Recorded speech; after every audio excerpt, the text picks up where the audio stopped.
Hello YouTube, Otaku here, welcome back. We're going to get right back into it, 254, The Grapes of Wrath. Before we start, of course, we're going to take a part into our eucalyptus ceremony. Clink, clink, clink.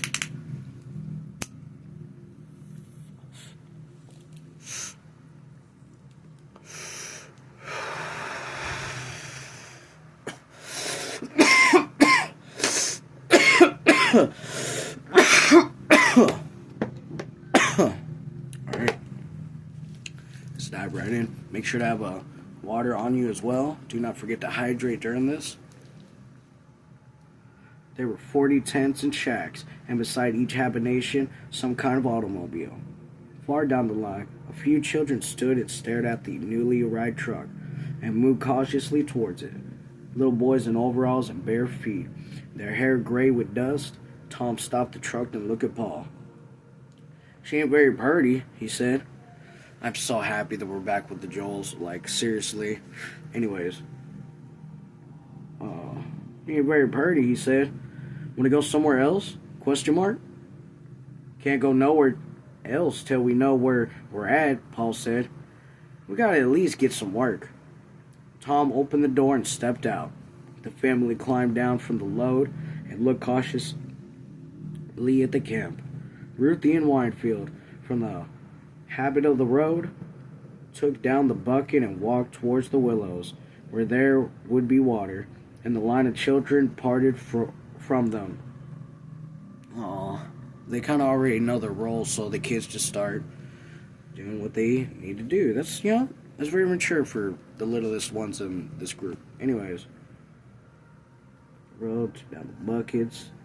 The flaps of the first shack parted, and a woman looked out. Her gray hair was braided, and she wore a dirty, flowered mothered harbord. Her face was wizened and dull, deep gray punches under blank eyes, and mouth slack and loose. Ooh, this woman she's probably seen better days. Also, viewer, we're going to be trying something new where if I find a word that I have a hard time pronouncing or understanding or just have no instant grasp on what it is, we're going to write it down into a separate journal onto our side. Alright, let's continue.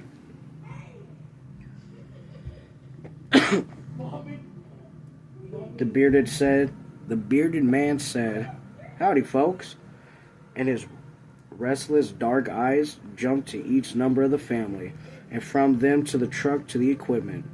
Paul said, "I just asked your woman if they were all right to set our stuff anywheres."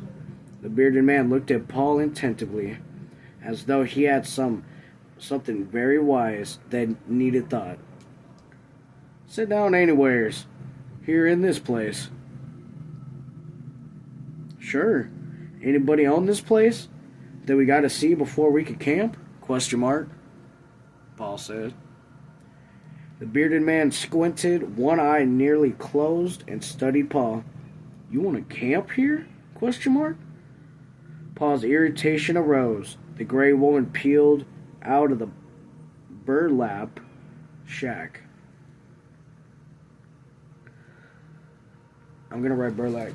That will be our first word into this new segment.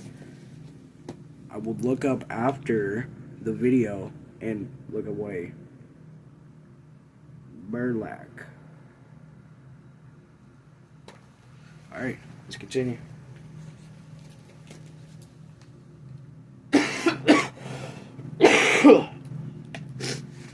Alright. Couldn't go nowhere else to where we're at. I'm gonna need to find where we were at.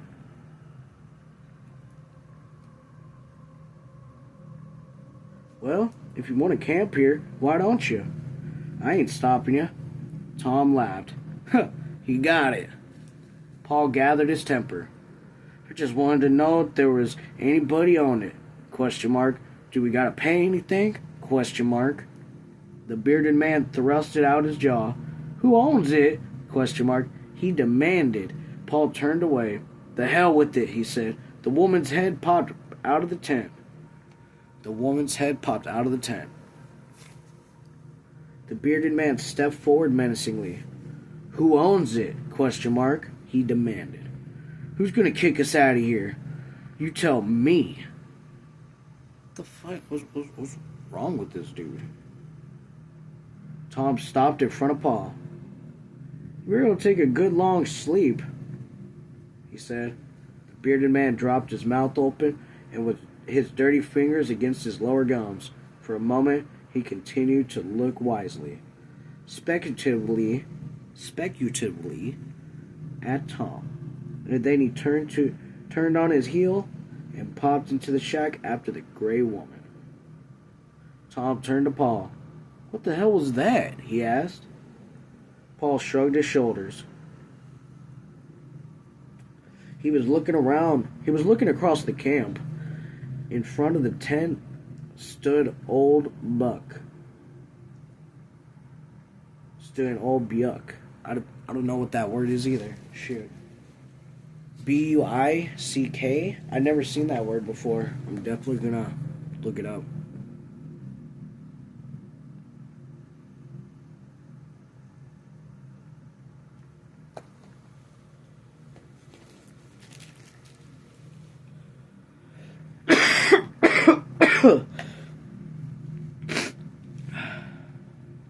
Alright, let's continue. The Old Buck. And the head was off. A young man was grinding the valve. So, whatever that word was, it's dead. Because its head was just there, like right after I said that. It's so funny. Okay? A young man was grinding the valves, and he twisted back and forth on the tool. He looked up at the Joe truck. They could see that he was laughing to himself when the bearded man had gone. The young man left his work and sauntered over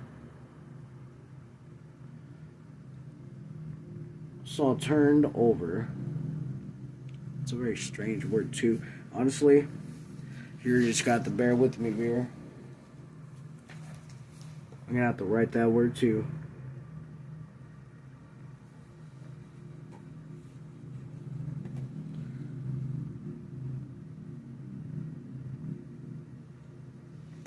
Alright, let's do this.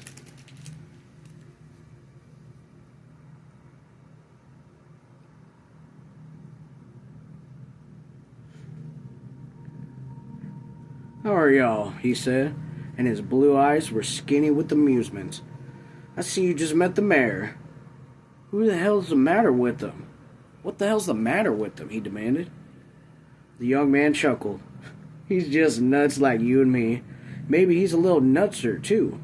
I don't know." Paul said, "I just asked him if we could camp here." And the young man wiped his greasy hands on his trousers. "Sure. Why not? ?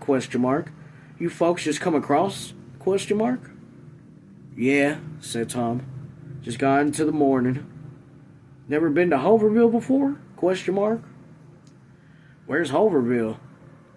"This here's her." "Oh," said Tom. "Well, just go in." We just got in. Winefield and Ruthie came back, carrying a bucket of water between them. Ma said, "Let's get the camp up. I'm tuckered out. Maybe we can..." Next page. "Maybe we can all rest." Paul and Uncle John climbed up on the truck and unloaded the canvas and the beds.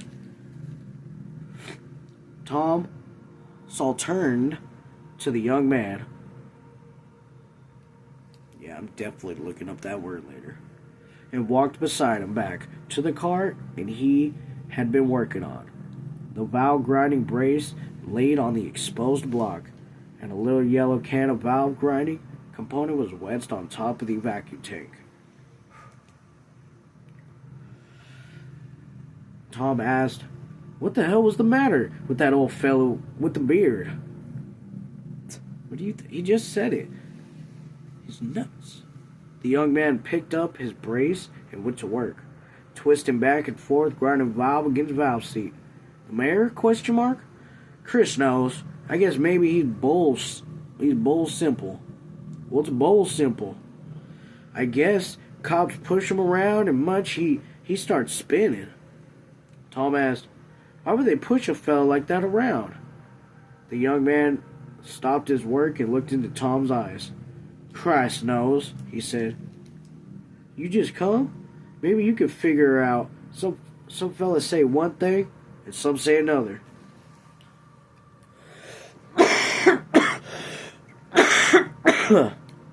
Right now would be a good time to take a water break. I do apologize with all these little breaks into it, but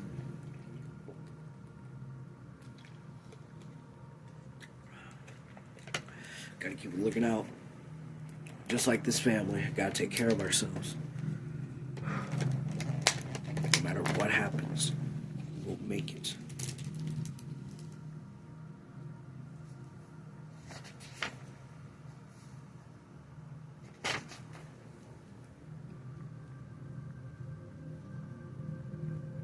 Here we go.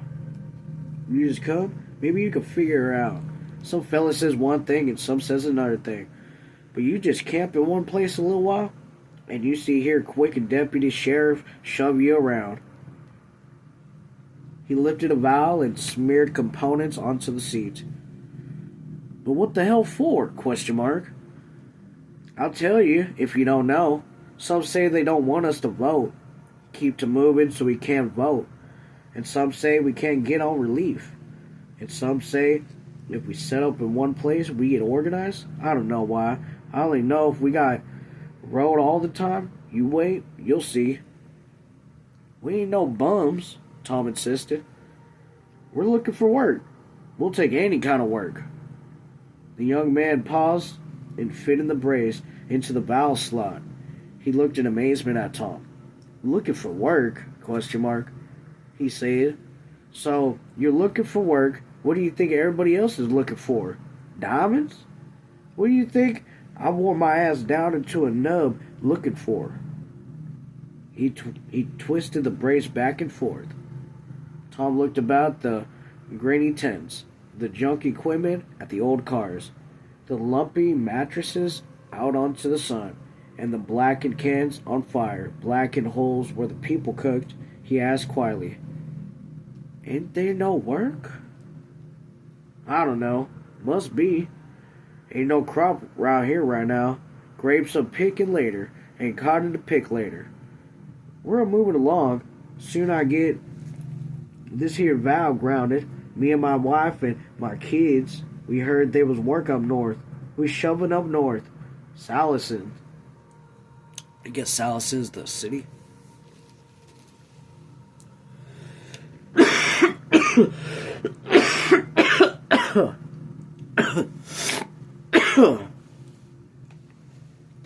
We got this. We got this, viewer. Tom saw Uncle John and Paul and the preacher hoisting the tarpaulin on the tent poles, and Ma on her knees inside, brushing off the mattresses on the ground. A circle of quiet kids stood to watch the new family get settled. Quiet kids with bare feet and dirty faces, Tom said. Back home, some fellas come through with handbills, oranges one time. Says they need a lot of people out there to work the crops. The young man laughed. They said there's 300,000 of us folks here, and I bet every damn family's seen a handbill. Yeah, but if they don't need folks, why'd they go into the trouble of putting them things out there? Use your head. Why don't you? Yeah, but I want to know. Look, said the young man. Suppose you got a job at work and there's just one fella wants the job. You got to pay what he's asking. But suppose there's 100 men. He put down his tool. His eyes hardened and his voice sharpened. Suppose there's 100 men who want that job. Suppose they got them kids, and them kids is hungry.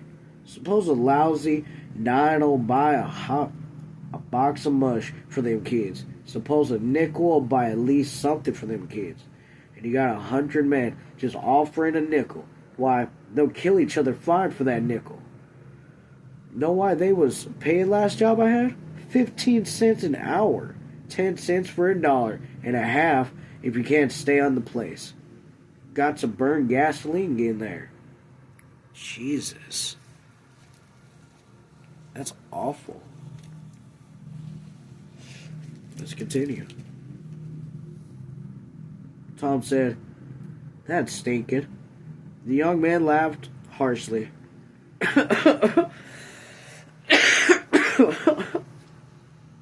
You stay out here a little while and you'll smell all the roses. You can't let it smell the two. But there is work, Tom insisted. Christ almighty, with all this stuff we're growing orchards, grapes, vegetables, I seen it. They got to have, man. I seen all that stuff. A child cries in the tent beside the car. A young man went into the tent and his voice came softly through the canvas. Tom picked up the brace, fitted it in the slot of the valve, and ground it away. Next page. 258. His hand whipping back and forth, the child's crying stopped. The young man came out and watched Tom. "You can do her," he said. "Damn good thing you'll need it." "How about what I said?" Tom resumed. "I seen all that stuff growing." The young man squatted on his heels. "I'll tell you," he said quietly. "There's a big son of a bitch of a peach orchard I worked in. Takes 9 men all the year round." He paused impressively. "Takes 300,000 men for 2 weeks when them patches is ripe. Got to have 'em and them peaches out or the peaches will rot. So what'll they'll do? They'll send out handbills all over hell. They need 300,000. There's 600,000. They get them in for what they want to pay. If you don't want to take what they pay, god damn it, there's 1,000 men waiting for your job. So you pick."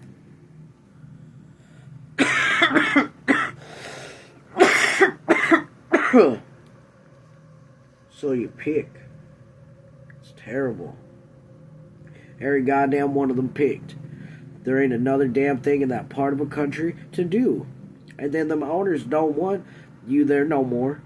300,000 of you, the work's done. You might steal, you might get drunk, you might just raise hell, and besides, you don't look nice, you don't smell nice, living in an old tent, and it's pretty country, but you stink it up. They don't want you around, so they kick you out.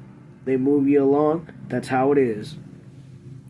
Tom looked down towards the Joel tent, saw his mother, heavy and slow with weariness. Built a little trash fire and put the cooking pot over the flame. The circle of children drew closer, and the calm, wide eyes of the children watched every move of Ma's hands. An old man with a bent back came like a badger out of a tent and snooted out, sniffing the air as it came. He laced his arms behind him and joined the children to watch Ma. Ruthie and Winefield stood near to Ma and eyed the strangers.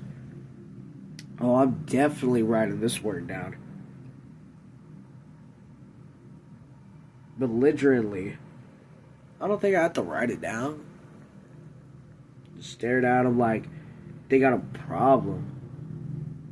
I think that's what that means. I might write it down. Tom said angrily. Them peaches got to be picked right now, don't they? Just when they're ripe? Of course they do. Well, suppose them people get together and say, let them rot. Wouldn't be long before the price went up, by God. The young man looked up at the valves, looked sardoniously at Tom. Sardoniously? Are you kidding me? I don't even think my freaking high school teacher would know what that word is.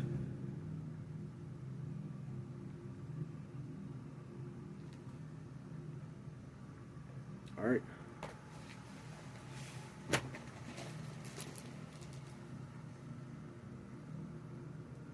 Sardoniously. At Tom. Well, you figured out something, didn't you? Come right out of your own head. I'm tired, said Tom. Drove all night. I don't want to start no argument. And I'm so goddamn tired, I'll argue easy. Don't be smart with me. I'm just asking you. The young man grinned. I didn't mean it. You ain't been here. Folks will figure that out. And the folks with the peach orchards figured her out too. Look at the folks get together. There's a leader. Got to be.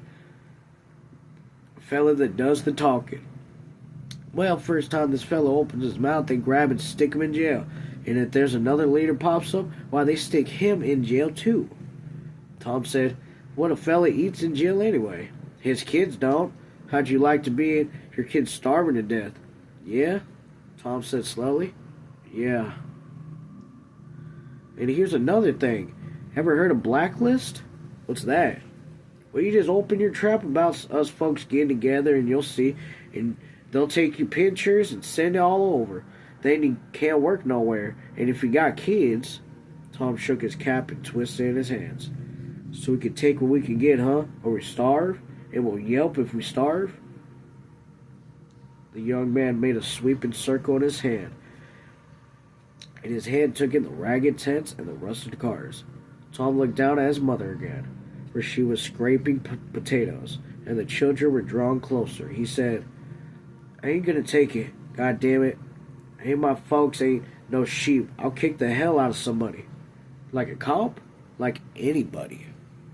Yeah, I feel you, Tom, like anybody. You're nuts, said the young man. They'll pick you right off. You got no name, no property. They'll find you in a ditch with the blood dried in your mouth and your nose. God, this guy's really... Ugh, fuck this dude. Maybe he's just being real. Maybe, it's just how it is. By one little line in the paper, know what it'll say? Vagrant found dead. And that's all. You'll see a lot of them, little lines. Vagrant found dead. Vagrant found dead. Tom said, there'll be somebody else found dead right alongside this here vagrant then. You're nuts, said the young man. Won't be no good of that. Well, what are you doing about it? He looked at the grease-streaked face, and a veil drew down over the eyes of the young man. Next page. 260. Nothing. Where you from? Us. Right near Southsaw, Oklahoma. Just got in? Just today. You gonna be around long? I don't know. We'll stay wherever we can get work. Why? Nothing. And the veil came down again. Oh, he said nothing? And then the veil came down again. Gotta sleep up, Tom said. Tomorrow we'll go out looking for work. You could try. Tom turned away and moved towards the Joel tent. The young man took up the can of valve components and dug his finger into it. Hi, he called. Tom turned. What you want? I want to tell you, he motioned with his finger, on which a blob of components struck. I just want to tell you, don't go looking for no trouble. Remember how that bull simple guy looked? Fell in the tent there? Yeah, looked dumb, no sense. What about him? Well, when the cops came in, and they come all the time, that's how you want to be, dumb. Don't know nothing, don't understand nothing. That's how the cops like us. Don't hit no cops. That's just suicide. But be bull simple. Let the goddamn cops run all over me and me do nothing? Question mark? No. Look here. I'm gonna come for you tonight. Maybe I'm wrong. They're stood around all the time. I'm taking a chance.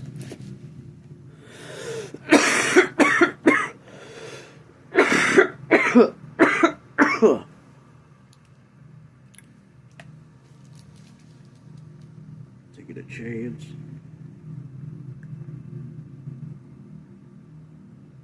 I'll come for you tonight. Maybe I'm wrong. They stood around all the time. I'm taking a chance. That I got a kid too, but I'll come for you. If you see a cop, why, you're a goddamn dummy. Okay, see? That's alright if we was doing nothing. Don't you worry. We doing something, only we ain't sticking out. Next. A kid starves quick. 2 to 3 days for a kid. He went back to his job. The gentleman went back to his job. And maybe he knows too much. Maybe he's seen the worst and is just truly given up. It's awful.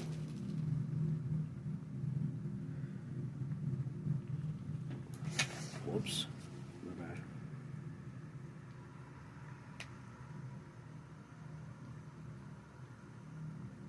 Don't you worry. We doing something.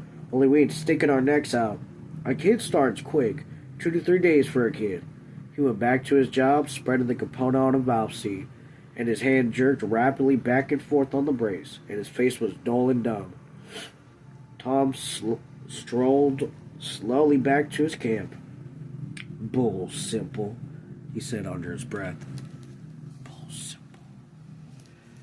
Paul and Uncle John came towards the camp, their arms loaded with dry willow sticks, and they threw them down on the fire and squatted on their bums. Got here picked over pretty good, Paul said. Had to go a long ways for wood. That's awful. He looked up at the circle of starving children. Staring children. They're not starving, they're staring children. Lord God Almighty, he said. Where'd you come from? All the kids looked self-consciously at their feet. Guess they smelled the cooking, Ma said. Whitefield, get out from underfoot. She pushed out of her way. Got to make us a little stew, she said. We ain't got nothing cooked right since we came from home. Paul, you go up to the store there and give me some neck meat. Make a nice stew here. Paul stood up and turned away. Alright, we're right here. At past chapter 2 at page 261. Let's smoke.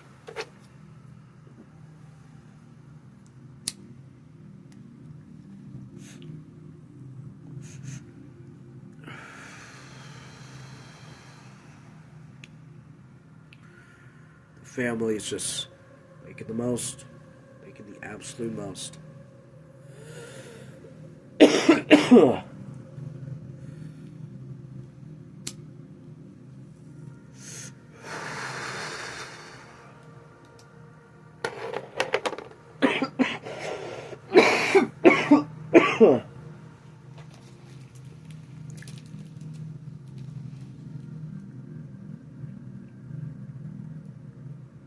Yeah, past chapter 2.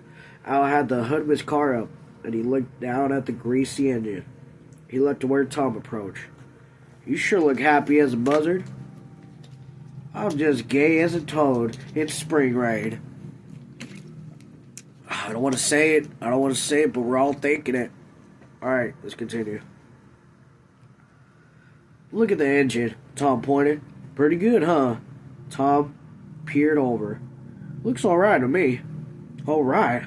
Jesus, she's wonderful. She ain't shot no oil, no nothing. He unscrewed a spark plug and stuck his forefinger in the hole. Crusted up some, but she's dry, Tom said. You done a nice job of picking, and what do you want me to say? Well, I'm sure was scared the whole way, figuring she'd bust down and